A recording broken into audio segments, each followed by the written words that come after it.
À Blainville, la sécurité routière n'est pas seulement une priorité pour nos policiers, mais une réalité. Depuis 2005, la ville de Blainville, en étroite collaboration avec les policiers, conscientise la population à l'importance de respecter les limites de vitesse et la signalisation. Année après année, elle déploie d'importantes campagnes dont l'objectif premier est d'amener les conducteurs à prendre conscience de leur comportement. De plus en plus, les gens comprennent le message qu'à Blainville, la vitesse, c'est tolérance zéro, et nous voyons la différence. À Blainville, nous portons une attention particulière aux conducteurs de demain, qui sont aussi d'excellents ambassadeurs de la prudence, car sur la route, à Blainville, on se conduit comme du monde. Nous avons demandé aux enfants inscrits au camp de jour de nous dire ce qu'ils pensent des comportements de leurs parents, plus précisément quand ils prennent la route. Écoutons-les. Mon père, lui, qu'est-ce qu'il fait pas bien quand il conduit? Il texte avec son téléphone. Ma mère, des fois, elle est toujours correcte. Ben, pas toujours, mais la plupart du temps, elle est correcte.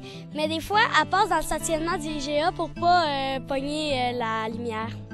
Moi, ma mère, des fois, elle parle au cellulaire en auto. Puis moi, je dis, maman, raccroche parce que c'est pas prudent. Puis elle m'écoute pas, elle parle juste au téléphone. Puis moi, moi, je mets toujours mon casque pour pas me fracturer la tête. Puis je suis prudente quand je fais du vélo. Mon père a déjà pris un ticket parce qu'il allait trop vite. Et puis, il répondait au téléphone.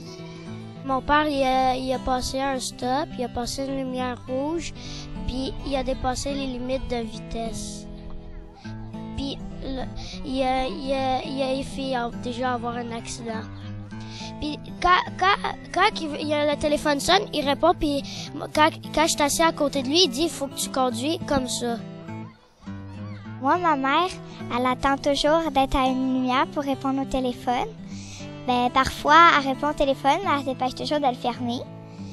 Lui, mon père, il a toujours une oreillette dans l'oreille pour parler, ou sinon, il prend sa décapotable, puis il branche son cellulaire, puis quand ça sonne, ben, il appuie sur le bouton, puis ça parle. Mon père, il a eu 3 fois un ticket, puis ma mère 1 fois.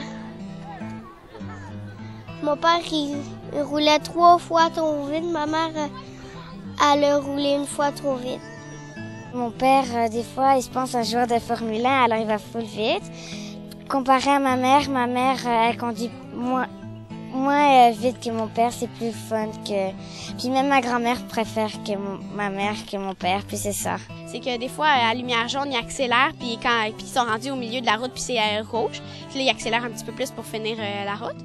Puis c'est ça que je trouve qu'ils font des fois. Puis je trouve ça un petit peu... C'est dangereux parce que s'il y en a une voiture qui va tourner puis eux, ils continuent comme ça, ben ils peuvent frapper. Mais ça, c'est jamais arrivé. Mais je souhaite pas que ça arrive. Mon père, souvent, il va faire des excès de vitesse quand quelqu'un va aller un petit peu trop lent. Puis, souvent, il fait ça. Fait que moi, j'aime pas trop ça, quand il va trop vite. Ouais, je vais y dire. Moi, le problème de ma mère, ben, c'est qu'elle accélère tout le temps, genre, c'est une lumière jaune.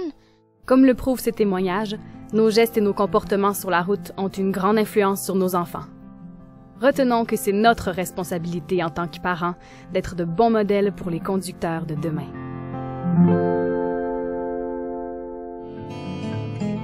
Calme-toi le pompon, Manon. Relax, Max. Vas-y, Molo,